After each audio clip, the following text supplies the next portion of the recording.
One of the core ideas behind blockchain technologies is immutability. Immutability simply means that once a transaction has been recorded on the blockchain, it can't be erased.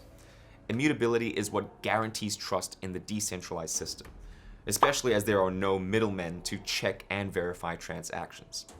Erasing a transaction would change the blockchain's protocol entirely. Now, what if there was a solid reason for erasing a transaction on the block? Like lots of fraudulent transactions, for example?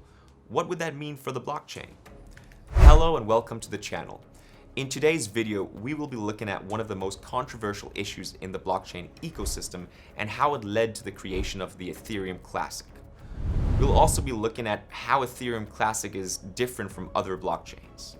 Before we continue though, know that whatever you do with your money after watching this video is your responsibility and yours alone. We're only known for making fun and educational videos on this channel, and not investment advice. Now, back to the video. Before we can understand how Ethereum Classic works, we must first understand the circumstances that led to its creation. And that brings us to a quick backstory on Ethereum. Ethereum was created by a group of 8 men, including Vitalik Buterin, Gavin Wood of Polkadot, and Charles Hoskinson of Cardano. Vitalik Buterin was the leading man behind the project, and he had written the first working code of the Ethereum blockchain. At that time, blockchain tech was still very new, but there was already some controversy surrounding how it should work. Some of the early founders believed that the Ethereum blockchain should always remain immutable. In other words, once a transaction had been recorded, it couldn't be erased, no matter what happened. The remaining others believed that Ethereum should be designed so that it could be changed if there was an emergency.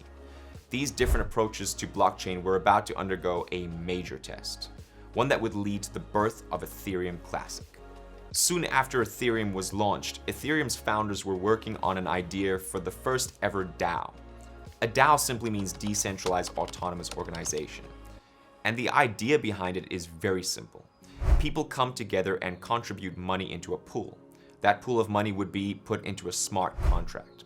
In return, those people will receive tokens that would give them rights to vote on how the money in the smart contract would be used.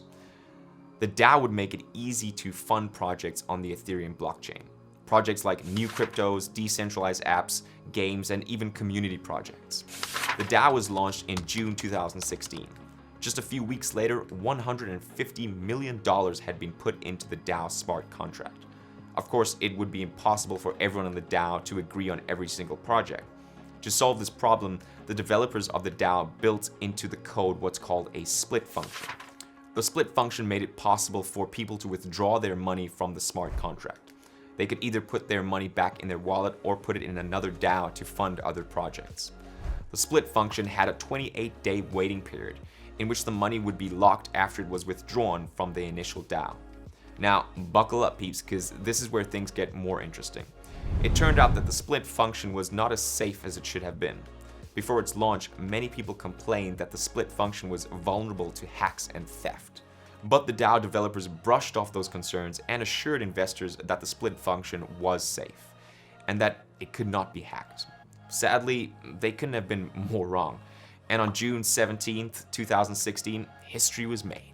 The first ever DAO was hacked by an anonymous person or persons who drained $50 million from the DAO using the split function. Thanks to this buggy split function, the hacker was able to withdraw more and more Ethereum using the same tokens. The stolen Ethereum was then frozen for 28 days before the hacker could withdraw it. And that meant that Ethereum developers had 28 days to act. They had two options: to make changes to the blockchain and erase the hack, or to leave things as they were.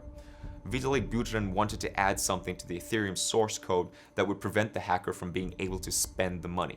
However, many of the people involved didn't like that idea. They also didn't like the fact that Vitalik wanted to change the code that easily. This became a very controversial issue for the Ethereum developers. For the majority, including Vitalik Buterin, forking the blockchain and reversing the hack would be better for Ethereum in the long run. A few other founders didn't agree. They felt that forking the blockchain would defeat the purpose of decentralization. FYI, decentralization simply means sharing the power among different members of an organization so that no one person would have more power than the majority. Those against forking the blockchain also argued that it wasn't wrong to steal the money since the blockchain's code allowed it to happen. They further said that it was up to the blockchain to prevent any kind of tax it didn't want. That idea was similar to an argument with the developer community called code is law. Code is law simply means that the code sets up what can or can't happen on the blockchain. The hackers even wrote an open letter claiming that they had done nothing wrong, since they had exploited a flaw in the blockchain's code. Despite all the code is law arguments, Vitalik and the others who wanted to make changes to Ethereum's network protocol had their way.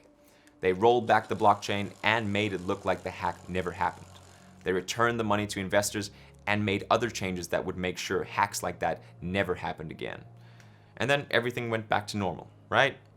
Wrong. The code is law supporters continued with the original blockchain network where the money was stolen. This meant that there were now two Ethereum blockchains.